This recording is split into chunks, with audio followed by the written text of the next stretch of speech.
Hi there, my name's Susan Laing and I practice naturopathic iridology and I also practice nutritional healing. My background's podiatry and I got into naturopathic iridology because I was so interested in the cells around the pupil. These cells around the pupil are 100% diagnostic in the medical field in a lot of countries in the world. So I'm going to start off by showing you the piece of equipment that I use. Now this piece of equipment actually magnifies the eyes up to 80 times and the iris and all the fibres, and there are very few of these in the UK, and this is made in Australia by Iris Supplies. And then I get people to rest their chin on here, have the forehead against here. I look in through the microscope here and then I take a photograph, and then I'm able to show the person that I'm with the images of their enlarged or magnified irises. So the next thing is I'm going to show you some charts that I use. There's 5 different maps within iridology, or roundabout there. So the first thing that I look at is the cells round about the pupil, and we can see this chart here. The chart here is what I look at, and depending on the number and the space that it looks a little bit different, then I start to use this chart and the information. The next thing I look at is the shape of the pupil, and then so that's map 2, and then I look at another map which is just round about the pupil, and then another map beyond the collarette, which is round about here, and then we look at the sclera as well, the whites of the eyes. So these are just some of the maps that I use, and here is something else that I like to use, and it's an iridology chart, and I also work with the large and small intestines. And here's another chart that I work with, it's like reflex points in the colon. And this is another chart which is for the sclera. There's a right and there's a left, and that's for the whites of the eyes. And then here I work with the Chinese tongue diagnostic. This is a really brief chart. So the next thing is I'm going to show you some fantastic images on the computer here. So just go move. So yeah, I was talking about the cells around the pupil, and this is the first thing that I tend to look at. And if we can zoom in, we can actually see here that it looks like a loop, and it's called a buttonhole. And this buttonhole inner pupil border sign signifies that this person is unable to metabolize uric acid, and it's a tendency. That's a word I like to use, is tendency. And so this person in the family, there's most probably been things like gout and arthritis, which most people know about. And then there might be respiratory problems, cardiac problems, and certainly bowel problems, bowel imbalances. Okay, so we'll just move on to, and here we have, these are called cat's claws, and you can see that they're pointing outwards, and the cat's claws can be pointing inwards and they can be pointing outwards as well. So when they're pointing out the way, this means that there's a tendency to hormonal imbalances, like for example progesterone. And generally cat's claws signs can mean a tendency to serotonin imbalances, and also if they're in the way, it can be issues around suppressed anger, and that can affect things like the chest. It can affect lung complications. Not affect lung complications, it can cause lung problems and bowel problems with the unresolved anger. So I'm going to look at another one. This one here is where we have the inner pupil border. We can see it's quite thickened, and this usually indicates that there is a tendency to the immune system being hyper active, and we can have all sorts of things like autoimmune disease and so on, and allergies and so on.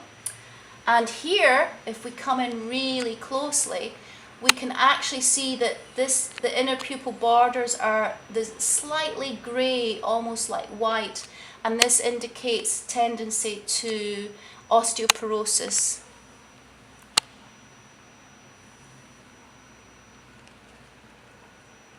And here's a really another important sign. This is a globular sign, and we can see it's roundish and it's like a blob. And when it's at 360 degrees, this usually indicates that there's hypothalamic imbalances which will affect the intestine. All sorts of things related to this. Certainly quite a big sign for dysbiosis, which is a bacterial imbalance of the small intestine and also the large intestine.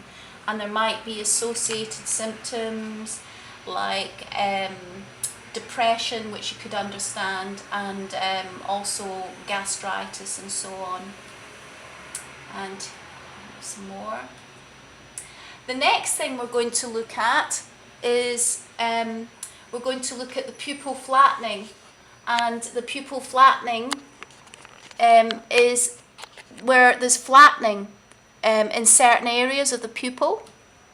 Here we can see this flattening here and here. And the pupil circumference represents the spine and all the nerves coming out of the spine, and then the nerves supplying the organs. And here we can see left and right some flattening. And the smaller the flattening, the more significant or more important the area of the spine where we are looking at is more significant. And here we can see more flattening. And for example, here we can see that this flattening, this is a right eye, and this area usually signifies pancreatic and liver tendencies, imbalances there. So blood sugar problems. And again, we can see flattening here. And this time, we're going to look at the pupillary lumen, and we can see this sign looks quite cosmic, if you like, but it looks like small stars. This indicates that this person has fermentation going on in their gut. And I find this really exciting when I see pupillary lumen signs. And this can disappear once you get the balance, the gut rebalanced, and there's no fermentation going on. This actually disappears, this sign. So it's very diagnostic. And here we can see some more signs, but they all mean different things. And again, here we've got another one. And here we can see that there's two signs going on here. It's almost like looking into space. The next thing we're going to look at is collarette signs. So the collarette is this bit that's usually zigzaggy, but not always. Quite often zigzaggy. Here we can see the collarette, which is white almost, and it's a square shape. And the square shape means that there's a tendency, and certainly has been in the family, diabetes. Again, if we can see the collarette sign again. And the orange pigment attached usually indicates the pancreas, involvement of the pancreas. And here the adrenals, and we also have a pigment attached to adrenal sign, so definitely blood sugar issues going on here. And with the zigzagging at the top, we see that there's a tendency to depression, anxiety, and so on. So definitely about rebalancing those blood sugar problems. And then here we can see the collarette, looks like you can get your finger underneath it. This is called a bridge. So it looks like you can get your finger underneath there. And when we have the bridge sign, this means that the person must look after their liver. Everybody should look after the liver, but in some case, and again, we can see that we can get, looks like we can get our finger underneath this part. It's very common to see this sign in the brown eye, the hematogenic eye, So again, if the person doesn't look after the liver, there will certainly be problems, as with most people, but hormonal tendencies, again, progesterone imbalances. And here we can see a sign. This is a hole called a crypt in the iris fibres, but it's got a red blood vessel passing through it, and this person had colitis. And that red blood vessel can actually disappear. And again, more signs, again, more collarette signs. So the next thing is we're going to look at these holes in the iris. So these holes, these are called pancreatic. These are called leaf lacuna because they look like leaves. If you can see, they look like they've got the veins of the leaf going through. And they tend to be attached around the collarette, the zigzaggy bit, but they can also be within inside as well. And here we can see a gigantic lacuna. This indicates that there has been diabetes in the family, and because there's a pigment attached to it, it's more significant, and there's usually great difficulty digesting carbohydrates with this person. And again, we look at the whites of the eyes, telling more things. Again, we can see crypts. This is in the adrenal area, usually signifying tendencies to allergies, fatigue, and maybe autoimmune problems. Again, more of these leaf lacuna, usually signifying hormonal imbalances, depending where they're found. And this is what we call a rooftop collarette, usually indicating bowel problems. Also can, depending where it's found, hypothalamic changes, tendencies. And again, these is vascularized. I don't know if you can see this, but this is a vascularized blood vessel, and it's in the liver area. This is a very important sign, usually signifying that this person really needs to detox their liver. It can lead to serious complications. Again, thyroid. This is signifying thyroid problems within the family, history of thyroid problems in the family. Pigment attached, more significant. And then we can see a cholesterol ring, which is very common in the brown eye.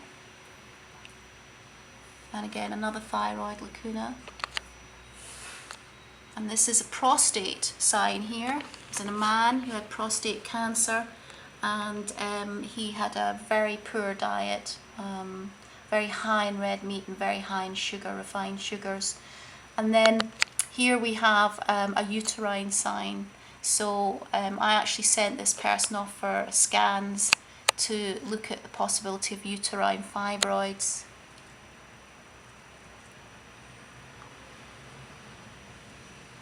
And again, the whites of the eyes. So there's lots we can see when we look at the eyes. I'm just giving you a brief insight into the things that we can actually see. And on that note, we can even see there's histamine signs and so on. And on that note, I'd like to sort of come to an end here. And if you'd like to know more about this subject, just please go on to my Facebook page, which is Susan Laing, and it says Iridology for Health. If you'd like to book an appointment, just go on to my website, iridologyforhealth.co.uk, and hopefully you enjoyed this little introduction to one of the most fantastic health subjects, and I love it. Look forward to seeing you.